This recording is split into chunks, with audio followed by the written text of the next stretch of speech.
Greetings, and welcome to another episode of Traditional Signwriting with JohnBoy.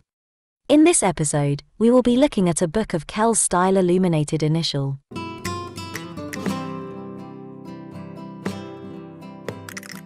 This is JohnBoy, a time-served professional signwriter with over 4 decades experience in the noble craft of hand-painted lettering.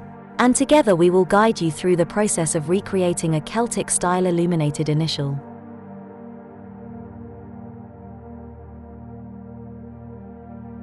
After selecting an example to use as a reference, it is scaled up onto a piece of tracing paper. Blue chalk is then rubbed over the reverse of the drawing to enable the image transfer onto the substrate.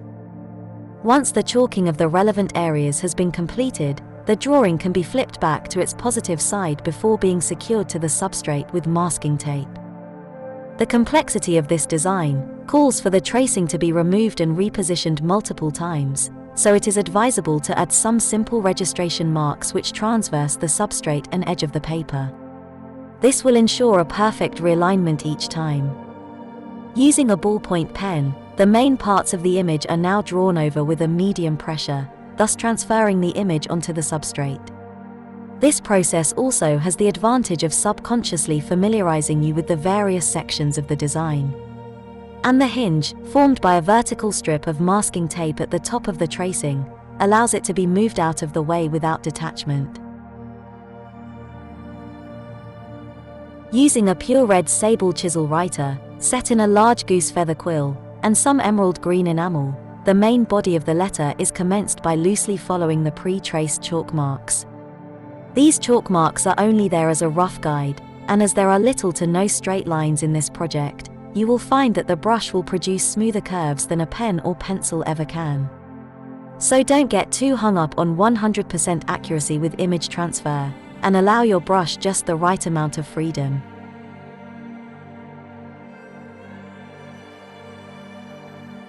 When holding a lettering brush, it cannot be overemphasized how important it is to hold it in the correct place. For most applications, if the thumb is placed approximately where the ferrule or quill meets the shaft, you will not go too far wrong. This is imperative for both brush control and balance.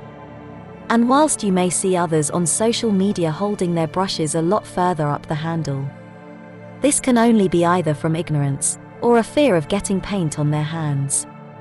And some may even think that it looks cool, but remember, brush handles are shaped like that for a reason.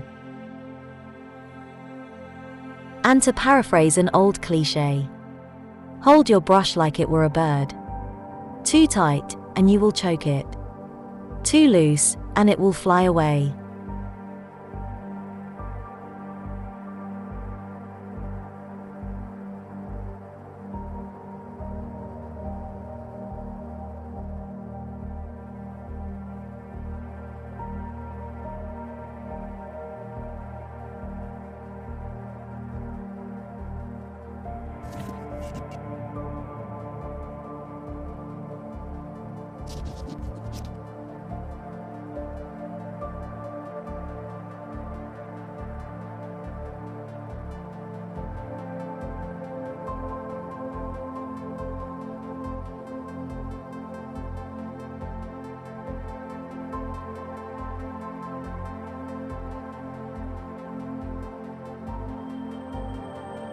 With the main body of the letter completed, we can now move on to the various stages of the illumination.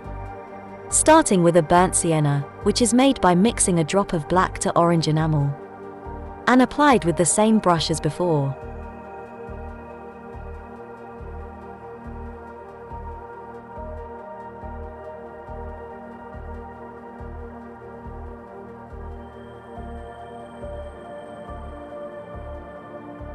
The age-old method for even paint distribution can be seen here, and whether you are using a number 8 or a 4-inch brush, the process is the same for any area to be filled in. i.e., basically, lay the paint on vertically, cross it horizontally, then lay it off vertically again. Note how any brush marks, sags, runs or edge buildup are pretty much eliminated in this larger area.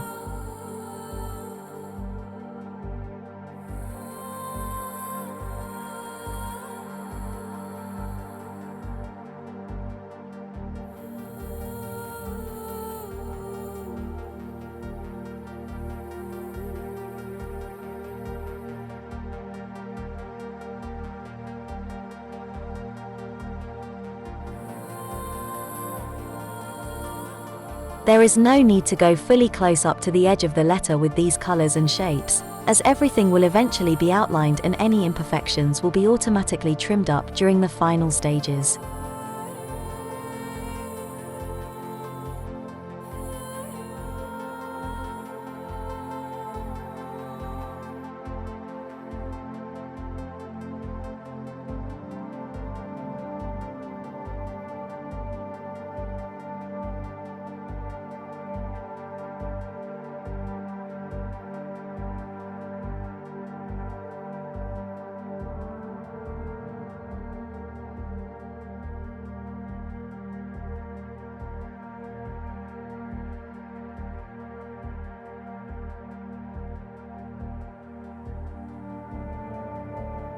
A smaller brush and an ultramarine blue is now used to add these zoomorphic elements, which would appear to be stylized fish or whales.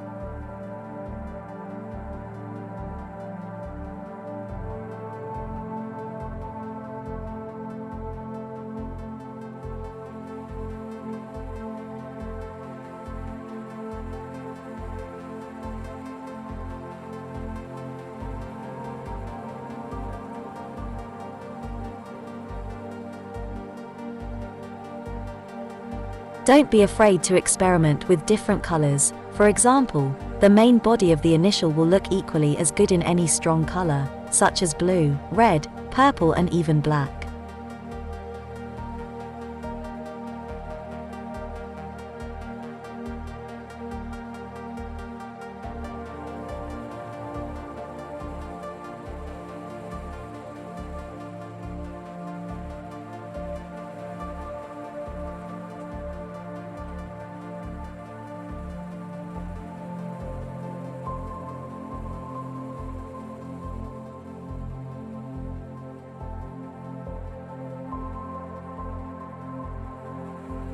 And now we change color again. This time to an imitation gold, which will be used for the remaining anthropomorphic and philomorphic design elements.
You can also follow us on Instagram at instagram.com/JohnBoy_Signwriter.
Note how this white is starting to make the sea creatures emerge.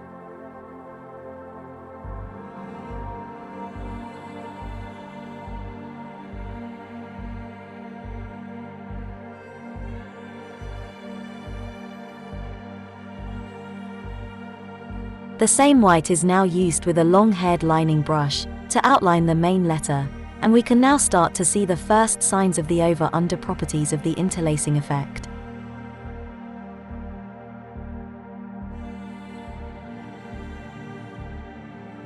In lieu of a good reference source for this type of design, you can always use a font such as TrueHeart.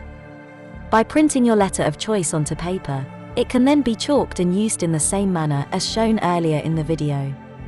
TrueHeart is available to download from many of the free font websites, and an example of its use can be seen in the thumbnail for this video.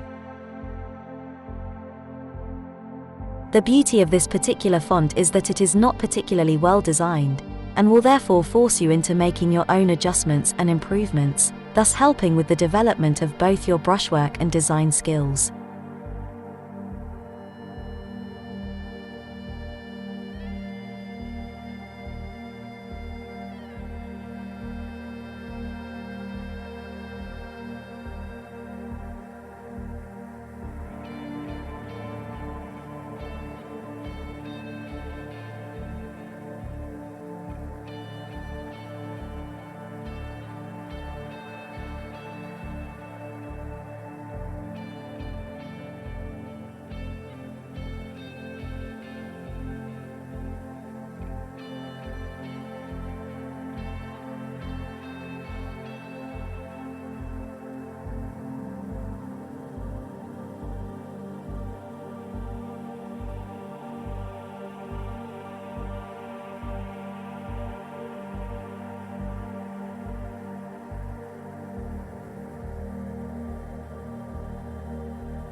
Once the white outline has tacked up, the same process can be repeated in black. This will really start to give substance to the initial, as well as starting to trim the adjacent color panels.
Changing to a number 4 lettering brush, the outlining in black of the remaining elements can be done.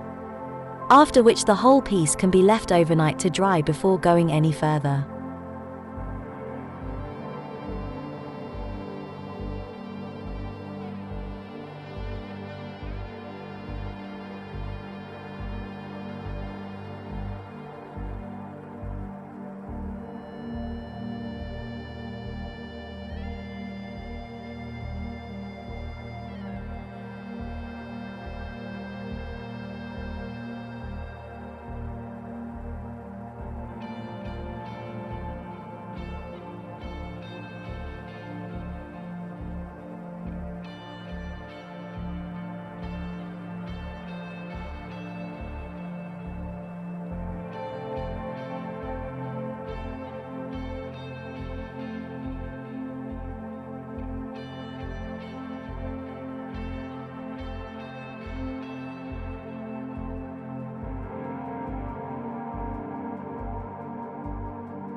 After flipping the drawing back over to its original position, the interlacing can now be traced onto the now dry design, where it can be painted in the same imitation gold, with a number 4 lettering brush.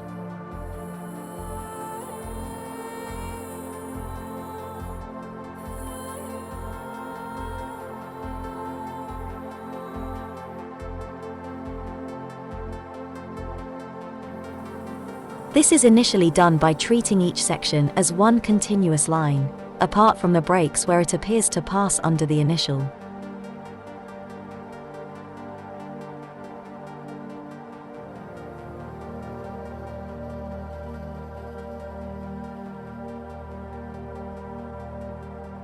A gold color, outlined in black, will undoubtedly give the best results for the interlacing.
Ideally, this should be left to fully dry before attempting the outlining, as it is quite demanding and requires one's concentration level to be raised to an even higher level again.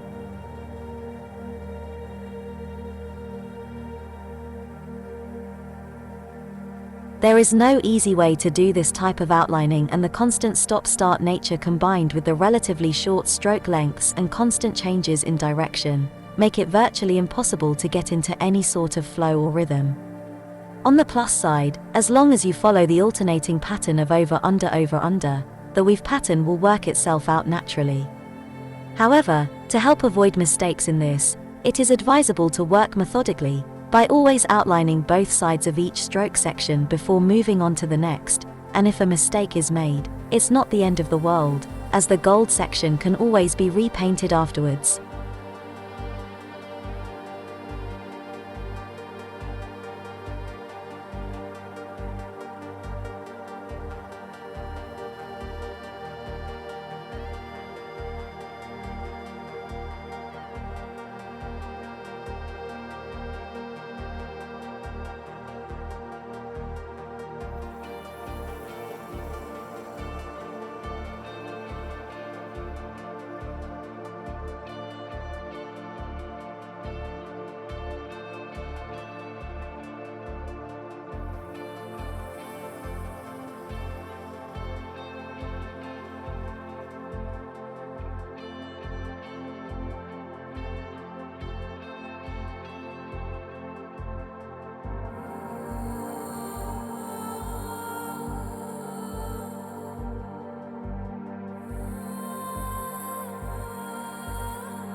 Well, we can all breathe again, but we're not quite finished yet, as there are a few finishing touches still to do. Starting with some fine detailing in the burnt sienna, which will give a hint of extra dimension to the overall effect.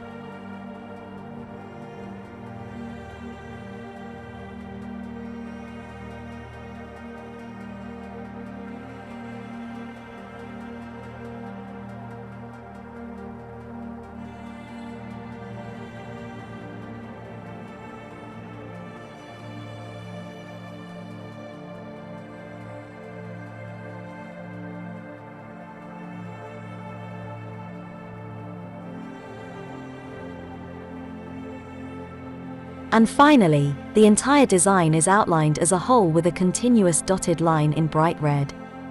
This is known as fringing and will create the effect of a harmonious glow to the initial.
And that concludes this episode, so we hope that you have enjoyed it. We would like to bid you farewell and remind you to consider liking the video and subscribing. You never know, you might just learn something.